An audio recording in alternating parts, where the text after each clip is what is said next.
The last clue. Detective James Calloway had seen plenty of crime scenes in his 10 years with the force, but something about this one gnawed at his instincts. Emily Carter, a tenacious journalist, sat motionless at her desk, a single bullet wound to the temple. A gun rested beside her limp hand. A neatly typed suicide note lay in front of her. It was too neat, too perfect. James studied the scene, his trained eyes catching a faint smudge on the wooden floor beneath Emily's chair. He crouched, running a gloved hand over the faint streak. A body had been moved. Suicides didn't look like this.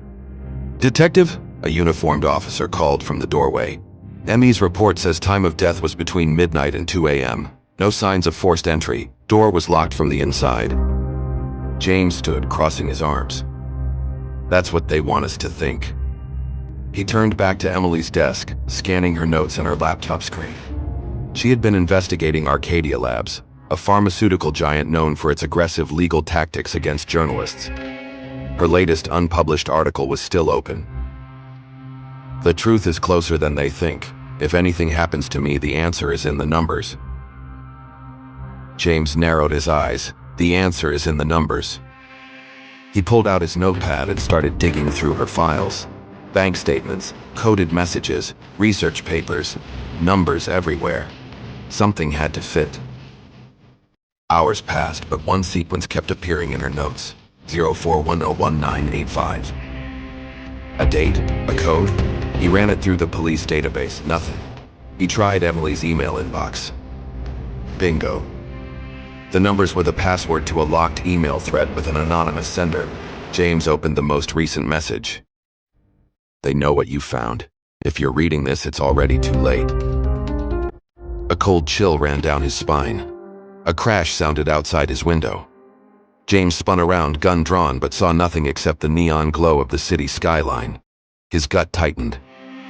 Someone was watching him. James grabbed his coat and rushed out. He needed answers, and fast. His first stop was Riley Lang, an ex-hacker turned informant who owed him a few favors. At her cluttered apartment, Riley cracked her knuckles over the laptop. This email was sent through a proxy, but... She frowned. "That's weird." "What?" James asked, his pulse quickening. Riley turned the screen toward him. "The email's origin isn't bouncing globally, it's local." James clenched his fists. "How local?" Riley hesitated. "Inside the police department." His blood turned to ice. The realization hit like a freight train. The staged crime scene. The lack of real evidence. Someone inside his own department was orchestrating this. Then his phone buzzed. Unknown number. James hesitated before answering. "Detective Calloway?" a distorted voice said. "You should have left this alone." A gun clicked behind his head. Riley gasped. James's muscles tensed, mind racing. He slowly raised his hands. "Easy," he said, voice steady. "You've gone through a lot of trouble. Why not finish it?" The voice chuckled. "Because you're worth more alive for now." A sudden crash interrupted the moment. Riley had hurled her laptop at the gunman. James twisted, grabbing the assailant's wrist, wrestling the gun away. A single shot fired into the wall. In the dim light, James saw his attacker's face, Detective Briggs. The same Briggs who had trained him, the same Briggs who had told him to drop the case. Briggs grinned despite the situation. "You have no idea what you've stepped into, James." James pressed the gun to Briggs's chest. "Then start talking." Briggs's smirk never faded. "Arcadia owns more than just pharmaceuticals. They own people, cops, judges, me." His eyes darkened. "And now they own you too." James's jaw clenched. "Like hell they do." Briggs leaned in, whispering, "They already do. You just don't know it yet." A phone in Briggs's pocket buzzed. James yanked it out and read the message. "Kill him, now!" James looked up, but Briggs wasn't panicked. He was laughing. Then James's own phone rang. "Unknown caller." He answered. A woman's voice spoke, smooth, cold, certain. "Detective Calloway," she said. "You have two options. Walk away or end up like Emily Carter." James exhaled slowly, his mind spinning. The pieces were all falling into place. Emily never had a chance, but he still did. He just had to outplay them. To be continued? Don't forget to like and subscribe for more content. Don't forget to like and subscribe for more content. The Vanishing of Julia Ramirez. I've been a detective for 15 years, and in that time I've seen the worst of humanity. Cases that have kept me up at night. Crimes so senseless they made me question everything. But there was one case, just one, that still haunts me to this day. It wasn't just the brutality of the crime. It was the way the truth stayed buried, hidden beneath layers of silence, secrets, and fear.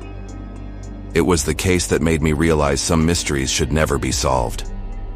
It started on a cold November morning. I was just getting my second cup of coffee when the call came in.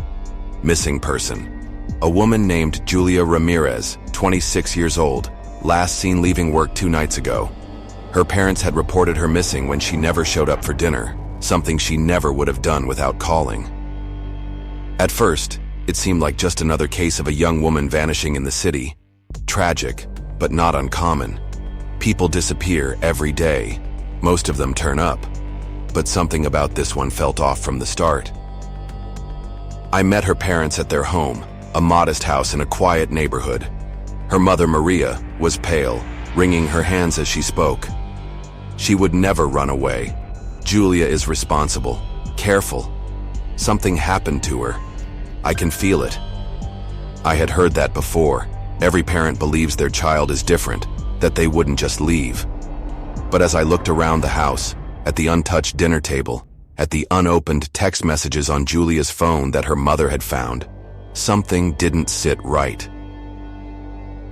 We pulled security footage from the parking lot where she was last seen. She left work at 9:12 p.m., walking toward her car.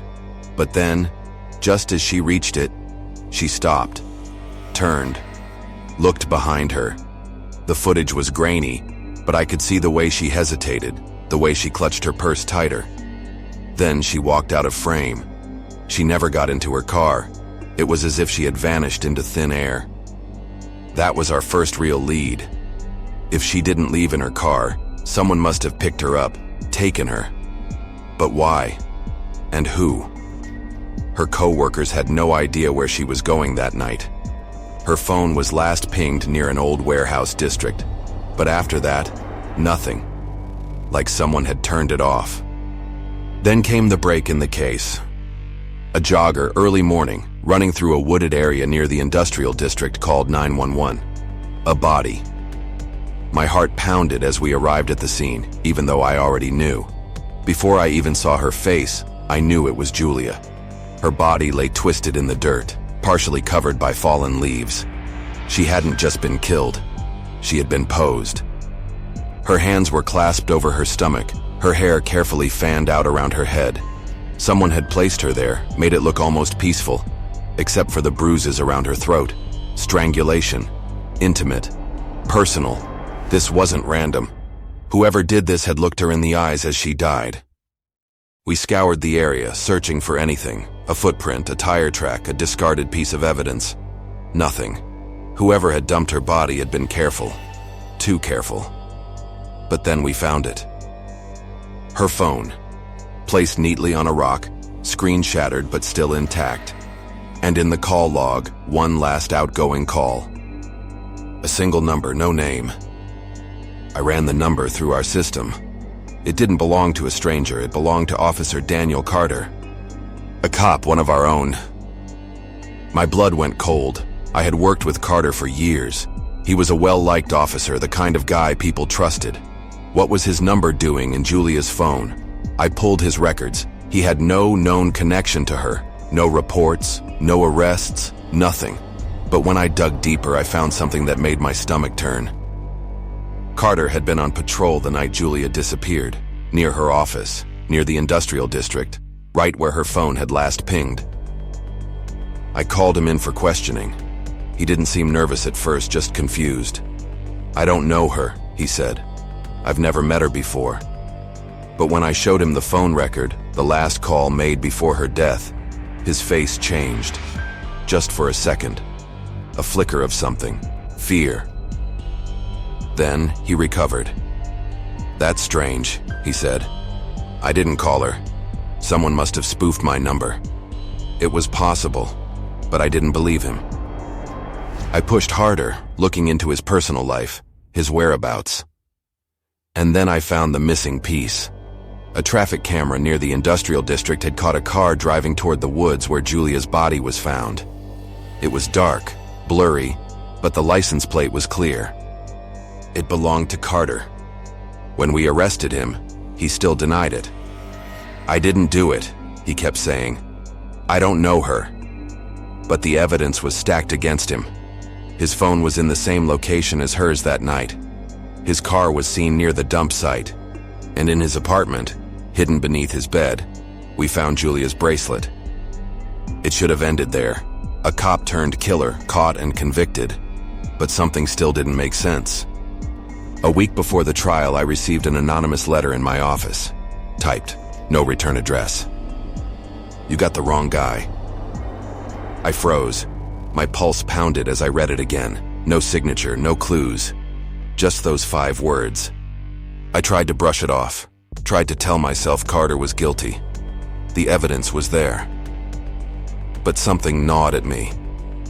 He had never confessed. Even after everything, he kept saying, "I don't know her." So I dug deeper. And what I found made my blood run cold. The security footage. The one of Julia leaving work. I watched it again, frame by frame. And then I saw it. A shadow. A figure in the distance. Someone had been waiting for her. Someone else. The trial moved forward, and Carter was convicted. The evidence was overwhelming. But to this day, I don't know if we got the right man. Because sometimes, late at night when I can't sleep, I replay that footage in my head. The way Julia stopped before reaching her car. The way she turned, hesitated, as if she knew the person she saw. And I wonder, if Carter wasn't the one waiting for her that night, then who was? Cold case Lucy Parker's disappearance. It's been years since I worked that case, but every detail still haunts me. It all started back in the early 2000s when I was a young detective in a small, quiet town. The kind of place where nothing ever happens. But when 21-year-old Lucy Parker went missing, it shook the entire community. She was a college student, home for the weekend visiting family, when she simply vanished. No signs of a struggle, no note, no phone calls. Just gone. Her family was devastated, and we immediately launched an investigation, but every lead we chased turned up nothing. As the days turned to weeks, and the weeks into months, we were no closer to finding her. We combed through her life, her friends, her relationships, her past, but it was as if Lucy had never existed. Her family didn't seem to know anything that would point to a reason for her disappearance. The only clue we found was a receipt from a small cafe she had visited the day she disappeared, but the staff remembered little about her, other than that she was alone and didn't stay long. The cafe didn't seem like much of a lead, but I had to check everything, so I kept at it. I even interviewed her friends, asking them about anything unusual she might have mentioned before she went missing. No one knew anything that could help. The case went cold. Months went by, and the town seemed to forget about her. But I couldn't shake the feeling that something was wrong. I continued to look into the case, hoping that one day something would click. A woman didn't know who the man with her was, but the image stuck with her. The woman couldn't recall much, but she gave us a description of the car, a dark-colored sedan with a cracked windshield. It wasn't much, but it was the first real lead we had in months. I ran the description through our system, but we couldn't match it to any known vehicle in the area. I kept at it, checking every possible vehicle and every record I could find, until one day I found something that made my stomach drop. There was a car, just like the one described, that had been registered to a man named Peter Mills, a local mechanic with a criminal history. Mills had been in trouble before for minor offenses, but nothing serious. Still, I couldn't ignore it. I went to his shop, hoping to get some answers. I showed him a picture of Lucy and asked if he knew her. At first, he seemed calm, almost indifferent, but something in his eyes gave me pause. He claimed he had never seen her before, but I didn't believe him. But I started digging into Mills's past, talking to people who knew him. That's when I learned something chilling. Mills had a history of inappropriate behavior, including stalking several women in the town. The more I learned, the more I became convinced that Peter Mills was involved in Lucy's disappearance. But there was one problem. There was no direct evidence linking him to her. No DNA, no witnesses, nothing concrete. I had nothing to charge him with, but I couldn't let it go. I needed to find something, anything, that would break the case wide open. I began to visit Mills's house late at night, hoping to catch a glimpse of something that would connect him to Lucy. After weeks of surveillance one night, I saw him walking into his garage carrying a large duffel bag. I knew I had to act fast. I went to the station and got a warrant for a search of his property. When we arrived at his house, we found the garage locked, but after forcing the door open, I saw something I'll never forget. Inside, hidden beneath piles of old tools and equipment, was a large freezer. I wasn't prepared for what I saw when we opened it. Inside, wrapped in plastic, was the body of Lucy Parker. My heart sank as I stared at her, lifeless and cold. The discovery was both a relief and a crushing blow. We finally had the evidence we needed, but the horror of it all weighed heavily on me. Peter Mills was arrested and charged with Lucy's murder, and during interrogation he finally confessed. He had seen her at the gas station that night, and for reasons he couldn't explain, he had decided to follow her. He admitted to abducting her and keeping her in his garage for days before he killed her. He was a man who had become obsessed with her, watching her from afar until he could no longer control his urges. He was a predator who had carefully planned everything, making sure there was no trace of evidence left behind. But in the end, he couldn't escape his own guilt. Mills's confession provided answers to Lucy's family, but it didn't make things easier for them. They never got the chance to say goodbye, to hold their daughter again. It was a case that would stay with me forever, one that I couldn't shake. As the years passed, I thought I had put it behind me. But sometimes when I close my eyes, I still see Lucy's face in that freezer, and I'm reminded of how close we came to losing her forever. How much time we wasted chasing false leads, how many people we talked to without ever seeing the truth. It was a dark chapter in my career, one that changed the way I looked at people, the way I approached my work. It taught me that evil can hide in plain sight, and sometimes the answers we seek are hidden in the places we least expect. It was a lesson that I carry with me every day. Don't forget to like and subscribe for more content.